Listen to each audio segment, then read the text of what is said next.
Varicose veins తో బాధపడుతున్నారా? మన ఏవిస్ హాస్పిటల్లో 4500 రూపాయల లేజర్ స్కానింగ్ ఉచితం. నమస్కారం, మీరు చూస్తుంది సుమన్ టీవీ. నేను మీ కీర్తి. నాతో పాటు ప్రముఖ ఆస్ట్రాలజర్ బ్రహ్మశ్రీ నందిబట్ల శ్రీహరి శర్మ గురువు గారు ఉన్నారు.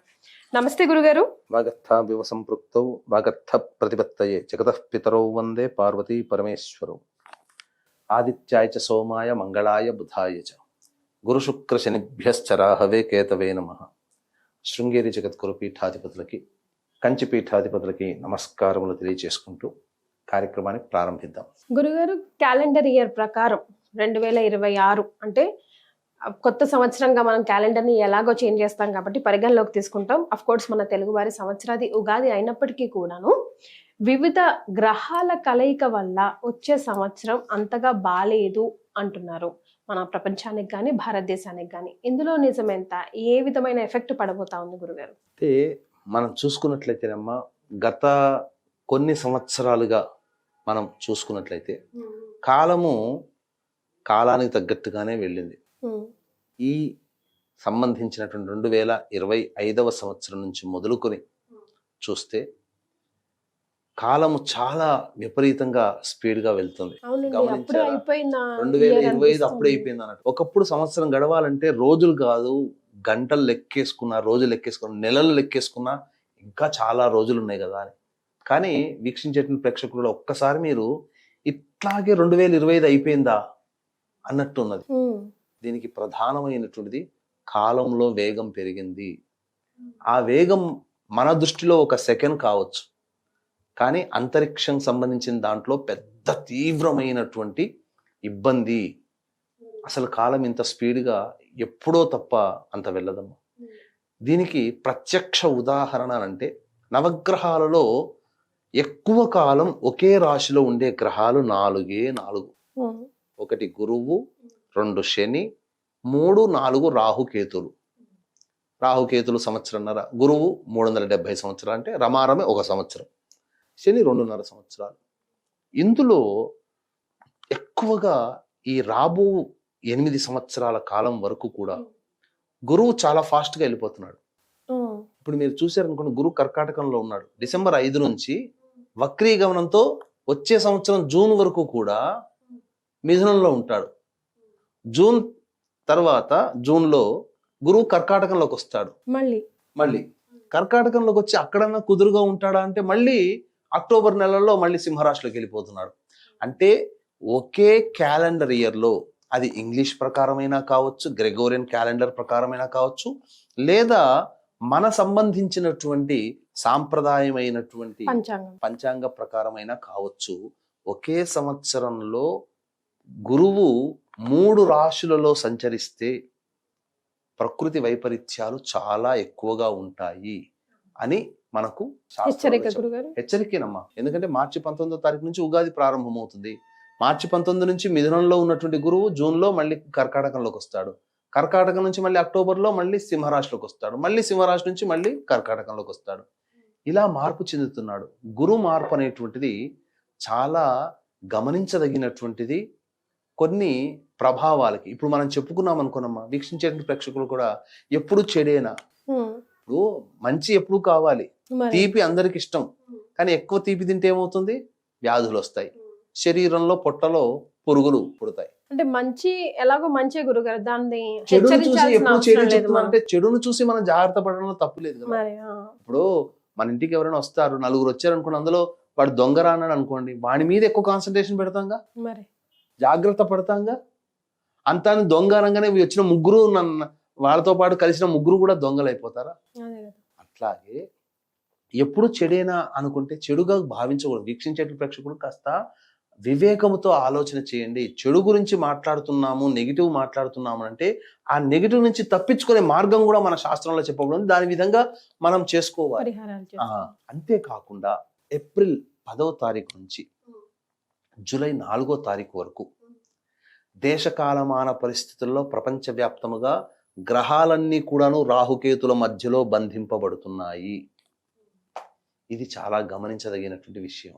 ఎలాంటి పరిణామాలు చోటు చేసుకోవచ్చు? కాలసర్పదోషం ఏర్పడుతుందమ్మా.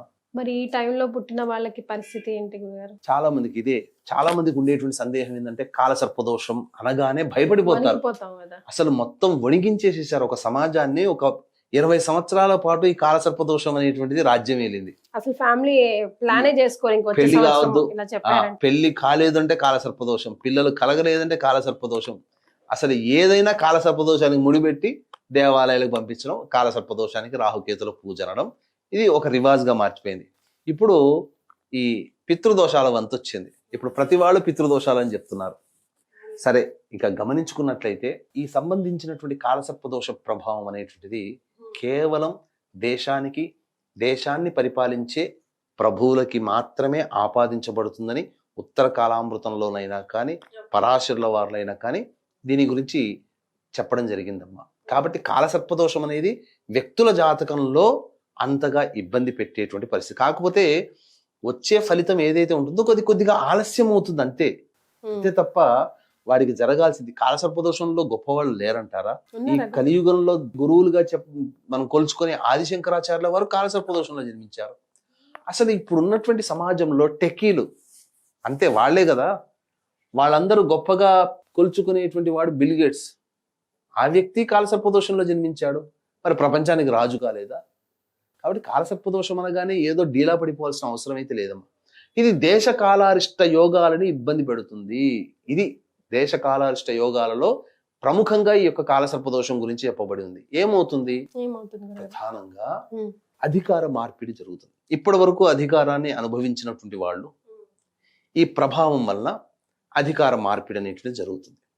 ఇప్పుడు మనం గత ఎన్నికలు చూసాం కదా, బీహార్ ఎన్నికల్లో ఈ గురువు అతిచార మార్పు వల్ల జరిగేటువంటి పరిణామాలు ఏంటి అన్నప్పుడు అనేకంగా చెప్పుకున్నాం మనం. జరిగేటువంటి నష్టాలు కానీ, ప్రకృతి వైపరీత్యాలు కానీ, గ్రహణ ప్రభావం వల్ల కానీ, అందులో అధికార మార్పు అనేది కూడా చెప్పుకున్నాం. మరి ఎంతో ఎక్స్పెక్టేషన్స్తో ఉన్నటువంటి బీహార్ ఎలక్షన్స్లో మొత్తం అధికారం బదలాయింపు జరిగింది కదా. స్టాండ్ వన్ సైడ్ అయిపోయింది కదా. ఇప్పుడు రాబో ఎలక్షన్స్, బెంగాల్ ఎలక్షన్స్ ఉన్నాయి, తమిళనాడు ఎలక్షన్స్ ఉన్నాయి, అస్సాం కూడా ఉన్నట్టుంది కదమ్మా. ఈ అస్సాం ఎలక్షన్స్, వీటన్నిటిలో కూడా స్థిరమైనటువంటి ప్రభుత్వమే మళ్ళీ వస్తుంది. అది మాత్రం సందేహపడాల్సిన అవసరం లేదు. మన హిందువులుగా ఇన్నాళ్ళకి మన పోరాటాన్ని కళల రూపంలో ఉన్న వాటిని వాస్తవ రూపంలో తీసుకొచ్చే ప్రభుత్వాలు వస్తాయి. అది మాత్రం సంశయం లేదు. అధికార మార్పిడి ఇప్పటి వరకు అనేక సెక్యులర్ భావాలతో ఉన్నటువంటి వాళ్ళకి సంబంధించి ఇప్పుడు కాస్త చెంపపెట్టు లాంటి ఫలితాలన్నింటివి వస్తాయి. హిందువులని తగ్గించి ఇతరులని పెంచుకునేటువంటి విధానంగా ఉన్నది కదమ్మా. అది కాస్త వాళ్ళు ఆలోచించుకునే విధానంలో పడేస్తాయి. హిందువులు కూడా మనకు ముఖ్యము అనేటువంటి స్థాయికి వస్తారు. అయితే ప్రకృతి వైపరీత్యాలుగా చూసుకున్నట్లయితే ఈ యొక్క కాలసర్పదోష ప్రభావం అనేటువంటిది ఈ ఉన్నటువంటి కారణం చేత మత కల్లోలాలు కానీ, వ్యాధులు, అంటువ్యాధులు కానీ ప్రబలే అవకాశం ఎక్కువగా ఉంటుంది. పైగా ఎండ తీవ్రత కూడా ఎక్కువగా ఉంటుంది. ఈసారి 50 డిగ్రీల వరకు కూడా వచ్చే అవకాశం ఉంది ప్రకృతి వేరు. పైగా సెప్టెంబర్ మంత్లో ఈ సంబంధించినటువంటిది కుజస్తంభన యోగం కూడా ఏర్పడుతుంది. కుజస్తంభన యోగం గురుకుజుల యొక్క కలయిక ప్రభావం వలన కుజస్తంభన యోగం ఏర్పడడం, తద్వారా కొన్ని విపత్తులు అనేటువంటి కలుగుతాయి. ముఖ్యంగా ఈ ఎర్త్ క్వేక్స్, భూకంపాలు, సునామీలు రావడం, వర్ష సాంద్రత ఎక్కువగా పెరిగి ఎక్కువగా జలమయమైపోయి ఎక్కువ సంఖ్యలో మరణాలు రావడం కానీ, ఆస్తి నష్టం కానీ జరుగుతాయి. ఈ ముఖ్యంగా ఈ గురుకుజుల కలయిక ఉన్న సందర్భంలో మిగతా గ్రహాల యొక్క ప్రభావం కూడా ఉండడం వల్ల కల్లోలాలు, మత కల్లోలాలు పెరుగుతాయమ్మా. జాగ్రత్త పడాలి. దేవతా అనుగ్రహాన్ని పొందే ప్రయత్నం చేయాలి, తప్పదు. ఇది మాత్రం ఇక చాలా మంది వీక్షించే ప్రేక్షకుల్లో ఈ ఏప్రిల్ 10వ తారీఖు నుంచి జూలై 4 వరకు మంచి సమయం లేదు కదా.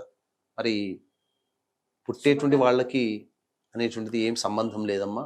కాలసర్పదోషంలో జన్మించిన గ్రహాల యొక్క స్థితిగతులు ముఖ్యంగా గుర్తుపెట్టుకోండి. గురువు శుభస్థానాలలో ఉన్నాడు, రాహువు శుభస్థానాల్లో ఉన్నాడు, కేతువు తనకు అత్యంత శుభస్థానంలో ఉన్నాడు. కాబట్టి ఇబ్బంది పడాల్సినటువంటి అవసరమే లేదు. రాహుకేతులు ప్రధానంగా రాహువుకి మిత్రక్షేత్రంలోనే ఉన్నాడు, కేతువు కూడా తన మిత్ర గ్రూప్లోనే ఉన్నాడు. కాబట్టి కాలసర్పదోషం కదా, జన్మిస్తే ఏమవుతుందో అని చెప్పి అనుకోకండి. ఇది ఈ విధంగా దీన్ని సర్దుబాటు చేసుకోవచ్చమ్మా. కానీ ఈ వచ్చే సంవత్సరం అంతా కూడా, వచ్చే సంవత్సరం నుంచి ఇంకేది ఇంకా 8 సంవత్సరాల వరకు కూడా, అంటే 2032వ సంవత్సరం వచ్చేంత వరకు కూడా గురువు చాలా స్పీడ్ యాక్షన్స్ తో రాశులు మారుతున్నాడు. అంటే ఒక సంవత్సరం పాటు ఉండి ఆ సంవత్సరం తర్వాత మారాల్సినటువంటి గురువు 3 సార్లు ఒకేసారిలో రేపు వచ్చే సంవత్సరం 3 సార్లు మారుతున్నటువంటి కారణం త్రిగ్రహ కూటమి, చాతుర్గ్రహ కూటమి కూడా ఏర్పడుతున్నటువంటి కారణం వచ్చే సంవత్సరం. ఈ గురుకుజుల యొక్క కలయిక ఉండి ఏర్పడి, గురుకుజుల యొక్క కలయిక ఉంటుంది కానీ ఆ గురుకుజులలో కుజుడు స్తంభించిపోయి ఎక్కువ కాలం ఉంటాడు ఒకే చోట, అది ప్రమాదం. ఈ ఉన్నటువంటి ప్రమాదం కారణం చేత కొన్ని ప్రపంచవ్యాప్తంగా ఇబ్బందులు తప్పు. కాకపోతే మన దీనికి కొంత మినహాయింపు మన భారతదేశం ఉంటుందమ్మా. ఈ భారతదేశం చాలా మటుకు మెరుగవుతుంది. అలాగే భారతదేశం యొక్క ఖ్యాతి చాలా మెరుగుపడుతుంది. ఇతర దేశాలు భారతదేశం యొక్క ప్రగతిని చూసి ఆశ్చర్యపోతారు. ఆల్రెడీ ఇప్పుడు మనం చూస్తున్నాం, జీడిపి లెవెల్ చూసుకుంటే చైనా కన్నా, అమెరికా కన్నా ఈ క్వార్టర్ జీడిపి చాలా పెరిగింది. ముఖ్యంగా ట్రంప్ ఇచ్చినటువంటి ఈ విధించినటువంటి సుంకాలు కానీ, ఆంక్షల సమయంలో కూడా మన జీడిపి పెరిగిందనంటే మనం ఎంత గట్టిగా స్ట్రాంగ్గా మనం వన్ సైడ్లో ఉన్నామో తెలుసుకోవచ్చు. భవిష్యత్తులో ఇంకా మంచిగా పెరుగుతుంది. కాకపోతే మన భారతదేశంలో తూర్పు రాష్ట్రాలలో, ఈశాన్య రాష్ట్రాలలో ఈ కాలసర్ప దోష ప్రభావం వల్ల అల్లర్లు, మత కల్లోలాలు జరిగేటువంటి అవకాశం ఉంటుందని చెప్పవచ్చు. గురుగారు, మనం ఈ 8 ఏళ్ల పాటు మనం అంతా ఏ దైవాన్ని నమ్ముకోవాలి గురుగారు? ముఖ్యంగా ఈ 8 ఏళ్లనే కాదమ్మా, వచ్చే సంవత్సరం ప్రధానం మనకు గురువు 3 రాశుల్లో సంచారం చేస్తున్నాడు కాబట్టి ఈ ఏప్రిల్ 10వ తారీఖు నుంచి జూలై 4 వరకు, మళ్ళీ సెప్టెంబర్లో గురు కుజుల యొక్క కలయిక సమయం మొత్తం వరకు ఉండడం, అలాగే కుజస్తంభన యోగం ఏర్పడడం, ఇవన్నీ ఉన్నటువంటి కారణం చేత ప్రతి వాళ్ళు కూడా దేవతా ఆరాధనని ఎవరికి వాళ్ళు వాళ్ళ ఇంట్లో చేసుకోవాలి. అంటే ప్రతిరోజు కూడాను దత్త కవచము, కాలభైరవాష్టక పారాయణము, రుద్ర కవచము ప్రతి వాళ్ళు చేసుకోవాలమ్మా. ఎవరి వాళ్ళు ప్రతిరోజు 3 సార్లు గనక ప్రతి వ్యక్తి గనక చేసుకుంటే అద్భుతంగా ఉంటుంది. అందులో ఏమాత్రం సందేహం లేదు. అంతేకాకుండా ఈ సంబంధించినటువంటి ప్రతి వాళ్ళు, ఇప్పుడు ఎవరు మనకు పెయింట్ డబ్బా కొనుక్కొచ్చుకుంటాం, మనం గోడకి మనకు పెయింట్ వేయాలో ఎలా వేయాలో తెలుసు, కానీ మనం వేసుకుంటే వచ్చే నీట్నెస్కి ఒక పనితనం తెలిసినటువంటి వ్యక్తి వచ్చినటువంటి పెయింటర్ వేసేదానికి తేడా ఉంటుంది కదా. ఇల్లు కట్టుకున్న మేస్త్రి తనకి దాంట్లో నిష్ణాతుడు, మనకేముంది సిమెంటు, ఇసుక, నీళ్లు కలిపితే రెడీ అయిపోయింది, కాంక్రీట్ మిక్చరు, ఇటుకలు మనమే కట్టుకుందాం, మనమే గోడలు చేద్దామంటే మనకు రాదు, తెలుసు. అట్లాగే ఈ పూజల విధానంలో కూడా చెప్పిన విధంగా ఈ పరిహారాలు ఇప్పుడు వరకు ప్రతిరోజు ఇవి చేయాలి. ప్రదోషకాల సమయంలో దేవతా దర్శనం ఖచ్చితంగా చేసుకోవాలి. సాయంకాలం పొద్దున విష్ణు ఆలయాన్ని సందర్శించుకోవాలి, సాయంకాలం శివాలయం సందర్శించుకోవడం ఒక డ్యూటీగా పెట్టుకోవాలమ్మా. పెట్టుకొని ప్రతిరోజు ఉదయం సాయంకాలం ఈ దేవతా దర్శనం చేసుకుంటే మానవుడికి ఆపదలే రావు. ఇవన్నీ మనకు కుదరదు కదా, ఎట్లా దీనికి ఇంకొక పర్యవసానం ఏమైనా ఉందా? ఇప్పుడు ఆయుర్వేదంలో అయినా చూసుకున్నామ్మా, ఈ ఇవన్నీ కలుపుకొని తాగండి మీ ఆరోగ్యం బాగుంటుంది అని అంటే కింద కామెంట్లు ఏం పెడతారు, మీరు చేసిస్తారా, మీరు నాకు కొరియర్లో పంపిస్తారా? అవన్నీ ఇంగ్రీడియంట్స్ చెప్పినా జనాలకి చేసుకునే అవకాశం ఉండట్లేదేమో, బిజీ లైఫ్ కావచ్చు. అందుకని దీన్ని దృష్టిలో పెట్టుకుని ఎవరికైతే వాళ్ళు చేసుకోలేరో అటువంటి వాళ్ళ కోసం మన పీఠం ఆధ్వర్యంలో ప్రతి నెల ఒక పుణ్యతిథి రోజున, శుభతిథి రోజున మృత్యుంజయ హోమం, ప్రధానంగా గణపతి హోమం, దత్తాత్రేయ హోమం, కాలభైరవ హోమం, రుద్ర హోమం, అలాగే లక్ష్మీ మూలమంత్ర సంపుటిత లక్ష్మీ సూక్త హోమం, శత్రుబాధ నివృత్తికి సుదర్శన హోమాలు, ఇలాంటివి ప్రతి నెల కుటుంబ సభ్యుల గోత్రనామాదులతో చేయిస్తున్నాం. సంవత్సరం అంతా ఉంటుంది కాబట్టి ఈ సంవత్సరం అంతా కూడా చేయించేదానికి ఒకే విధానంగా మీరు సంవత్సరం పాటు నమోదు చేసుకోవచ్చు. ప్రతి నెల వీడియోలు వస్తూ ఉంటుంటాయి. చేయించినది అంతా కూడా చెప్పింది చెప్పినట్టుగా జరుగుతుంది, అందులో సందేహం లేదు. అవకాశం ఉన్న వాళ్ళు కార్యక్రమ తదనంతరం కాంటాక్ట్ చేసి సంవత్సరం పాటు ఏ విధంగా నమోదు చేసుకోవాలో పూర్తి వివరాలు తెలుసుకోవచ్చు. చాలా సంతోషం గురుగారు, ధన్యవాదాలు. సర్వం శ్రీ ఉమామహేశ్వర పరబ్రహ్మార్పణమస్తు.